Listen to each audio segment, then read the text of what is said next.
बिस्मिल्लाहिर्रहमानिर्रहीम। अस्सलाम वालेकुम viewers, my name is Fayaz Waheed. उम्मीद करता हूँ आप लोग सब खैरियत से होंगे।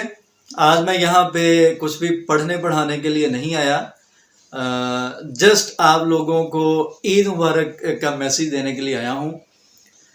मेरी तरफ से आप सबको बहुत बहुत ईद मुबारक हो और मैं दुआ करता हूँ सबके लिए कि हमने जो रोज़े रखे, इबादत करने की कोशिश ही कर सकते हैं।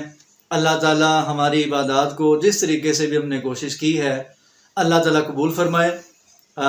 खुसूसी आप लोगों ने मुझे भी दुआ में याद रखना है आज के स्पेशल डे पे। और मौसम भी अल्हम्दुलिल्लाह बहुत मज़े का है। और मैं कहूँगा फ़िलहाल आज का दिन लैपटॉप वगैरह सिस्टम वगैरह से ज़रा परहेज़ करें, क्योंकि फैमिली को भी टाइम देना चाहिए, एंजॉय करना चाहिए इन दिनों को। तो दोबारा से मेरी तरफ से बहुत बहुत ईद मुबारक। खूब एंजॉय करें। अल्लाह हाफ़िज़।